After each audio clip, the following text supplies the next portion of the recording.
Ketua DPP PKS Mardani Alisera menduga maksud pernyataan Susilo Bambang Yudhoyono soal pihak yang mengatur Pilpres 2024 sehingga hanya akan ada dua pasang calon merujuk pada oligarki, bukan partai politik tertentu. Saya komen dulu terkait Pak SBY pernyataannya. Pak SBY itu tokoh distinguished person. 2 periode dan membangun partai politik sampai sekarang buat saya pernyataannya layak dan mesti didengar. Saya memaknainya itu adalah bagian dari upaya untuk meningkatkan kualitas pemilu di 2024 dengan memberikan, kalau bahasa dakwah itu ada amar ma'ruf, yang ini nahi munkar.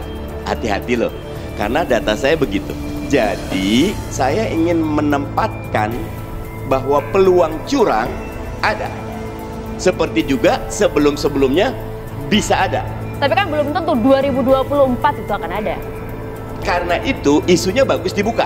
Pernyataan PSB itu dalam rangka ayo kita masih punya waktu 17 bulan memperbaiki. Terkait apakah 2 pasang, 3 pasang, kami PKS berharap lebih dari 2 pasang calon.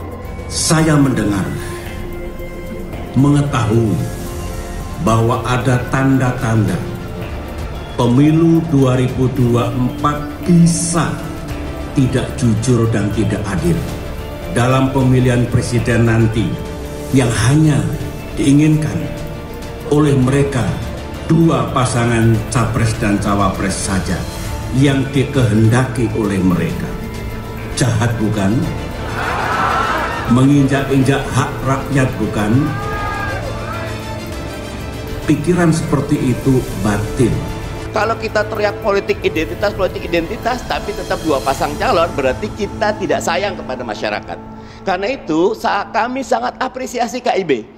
KIB yang pertama kali membentuk koalisi lebih dari 20%. Kalau PDIP lebih dari 20%, aman dia. Nah, kita, Demokrat, PKS, Nasdem, mudah-mudahan berjodoh. Tambah satu lagi, mudah-mudahan Gerindra dan sama PKB. Kalau 4 pasang calon, sehat buat demokrasi, sehat buat rakyat, ada kontestasi karya dan gagasan. Karena itu, buat saya pernyataan Pak SBY mestinya tidak harus membuat satu partai marah.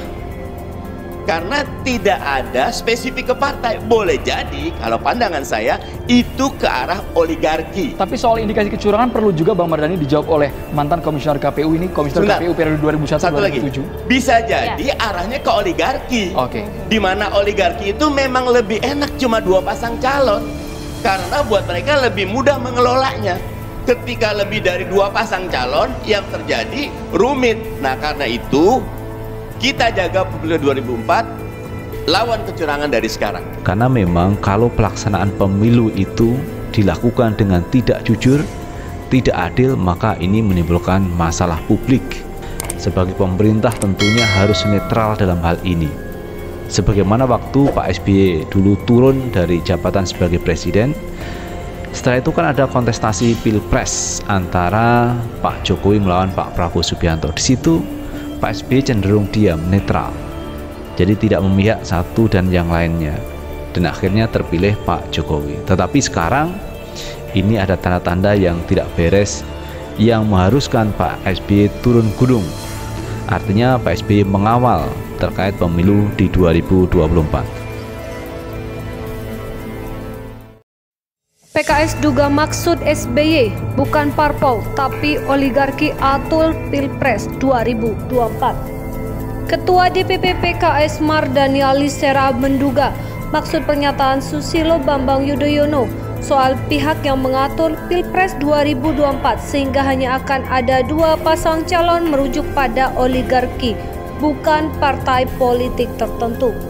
Menurut Mardani, seharusnya tidak ada partai politik yang marah dengan pernyataan SBY tersebut. Sejauh ini PDIP yang mengkritisi pernyataan SBY.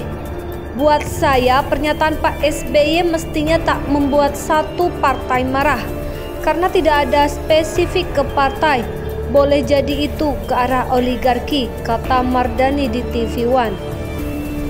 Mardani berpendapat oligarki lebih menghendaki 2 paslon presiden. Pasalnya itu mempermudah mereka untuk menyetir paslon sesuai kepentingannya.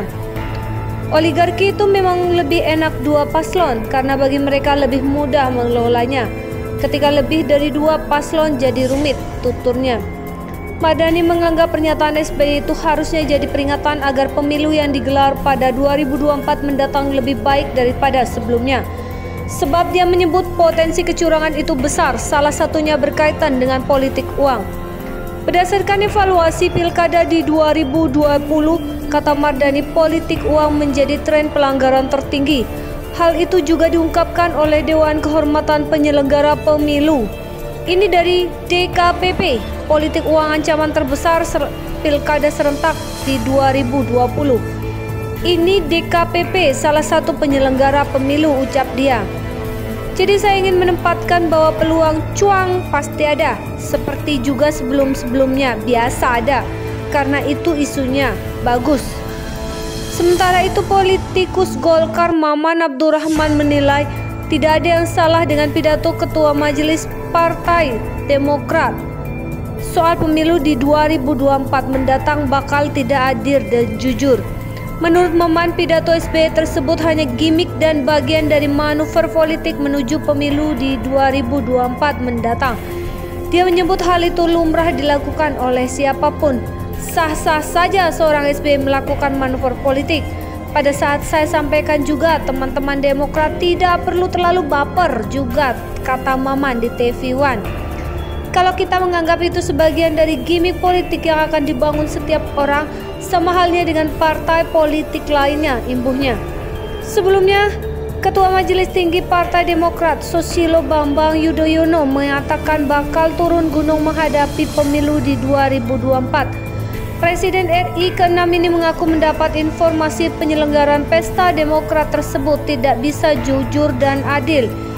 Dia menyatakan itu kepada kader Partai Demokrat saat menggelar rapat pimpinan nasional tahun 2022 di Jakarta Convention Center. SBY juga menyebut ada info yang mengatakan bahwa dalam pemilihan presiden di 2024 nanti akan diatur hanya dua pasang calon capres dan cawapres. Para kader, mengapa saya harus turun gunung menghadapi pemilihan umum di 2024 mendatang? Saya mengetahui bahwa ada tanda-tanda pemilu di 2024 bisa tidak jujur dan tidak adil, ujar SBY di hadapan para kader Partai Demokrat.